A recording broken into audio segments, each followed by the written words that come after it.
¿Cómo era la Buenos Aires del ayer? ¿Cómo eran las callecitas de la Buenos Aires de la Colonia, por ejemplo? ¿Cómo eran aquellos personajes, algunos famosos y los otros anónimos? Aquí estoy con un montón de libros, sabes que me encanta leer. Y en este programa del Bicentenario hoy quería invitar al señor Jorge Colombo. Hola, Jorge. Hola, gracias por invitarme. Muchas gracias. Jorge Colombo hace de todo aquí en Buenos Aires, más que conocida la personalidad de Jorge Colombo. Escritor de libros, artista, médico, investigador del CONICET. ¿Algo más? No que recuerde en este momento, ¿no? Bueno, muchas gracias, Jorge. Digo, ¿cómo era? Porque Jorge, aquí yo tengo una cantidad de libros de ficción, algunas como novelas históricas, en donde se fabula un poco sobre lo que era la Buenos Aires del ayer. ¿Cómo fue toda? ¿Qué libros son estos? Empecemos por ahí. Bueno, en realidad son, como lo dijiste, libros de ficción, pero construidos sobre realidades o elementos de la realidad objetiva según se conocen por datos históricos.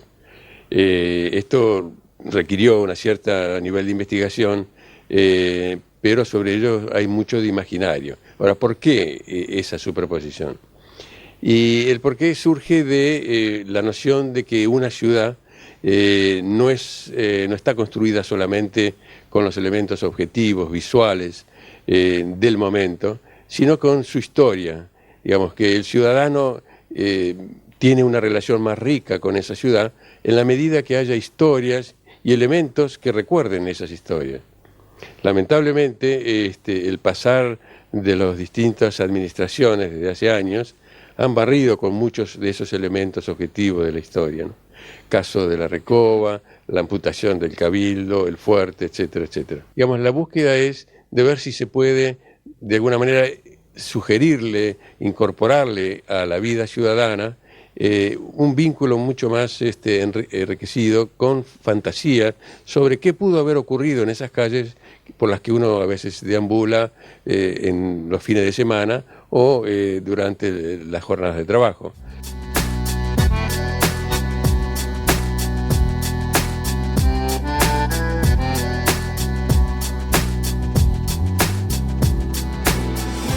Eso es lo que le ocurre a Jorge Ferrari.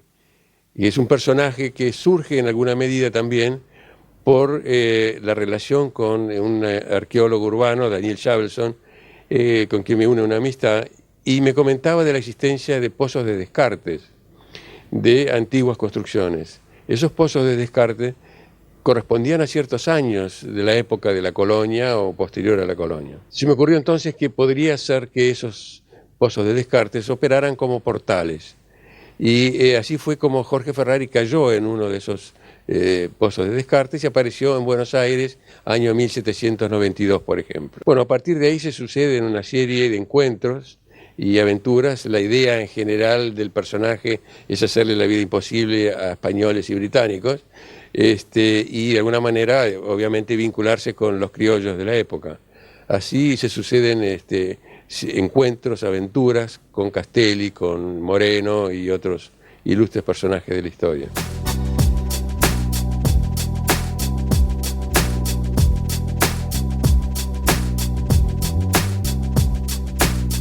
Me encanta estar en la cocina de los autores. Me encanta saber cómo empezó esto de la creación. Jorge, ¿por qué dedicarse a escribir este tipo de libros, entrando a este pozo de Descartes y apareciendo casi como en un libro de Mujica Lainez en otro tiempo? No me hace acordar aquella misteriosa Buenos Aires. ¿Por qué, Jorge?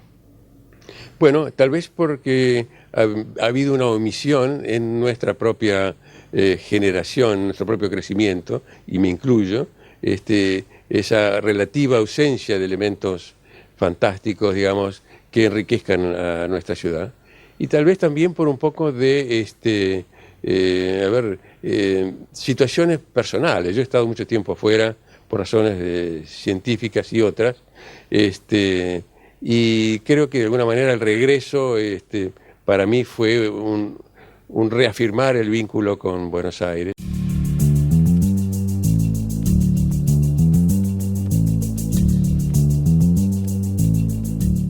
¿Cómo era vivir en la Buenos Aires del ayer, en la época de la colonia? ¿Era fácil? ¿Era complicado? ¿Cómo era? No creo que haya sido fácil medida por nuestros parámetros actuales.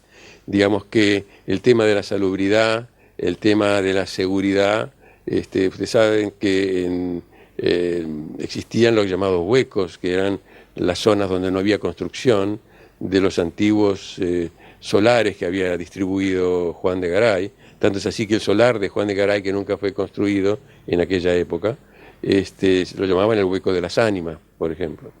Es próximo, digamos, donde estaba el antiguo Teatro Colón, que se incendió y luego fue reconstruido en su actual emplazamiento. Así que, digamos, tropezarse con gallinas y animales de granja, o los olfatos, digamos, los aromas de plantas frutales mezclados con aromas a lo mejor no tan agradables por desechos que se arrojaban, y los charcos que se generaban. En fin, todo eso pinta un pueblo, porque en realidad Buenos Aires fue un pueblo durante mucho tiempo, por razones de política del comercio español, hasta que realmente se lo reconoció hasta en el 1700 y pico.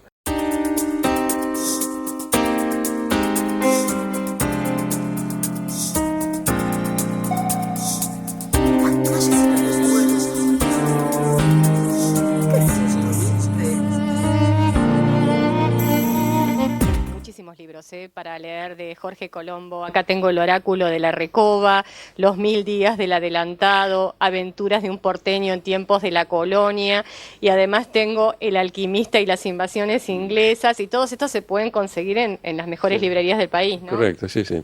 Hay una Buenos Aires secreta que todavía no conocemos y que estaría bueno poder caminarla, que no la vemos. Yo creo que sí, el caminar por Buenos Aires es distinto si uno lo hace con cierto conocimiento de ciertas situaciones de la vida de la ciudad de entonces, y si a eso se le agregan acciones, como que las hubo durante, por ejemplo, las invasiones británicas, ¿no? Es decir, parece mentira que uno camina por la Plaza de Mayo y no tiene en cuenta que en esa Plaza de la Victoria fueron fusiladas personas por distintos motivos, o sucedieron hechos sangrientos como durante las invasiones británicas o la captura nuevamente de la ciudad de los británicos. Hay todo un enjambre de situaciones que debieran formar parte de una noción más presente del ciudadano medio, y eso lo ayudaría tal vez a caminar por las callecitas de Buenos Aires de otra manera, ¿no? Con otra percepción y otras sensaciones. Esa es lo que intenta hacer mi contribución, ¿no? Muchas gracias por acompañarme hoy, Jorge, en este programa del Bicentenario de Recorrer Buenos Aires con Mapamundi en este año tan especial, y además gracias por el aporte cultural y por resaltar siempre los valores de nuestro país a través de la literatura. Bueno, muy agradecido a ustedes.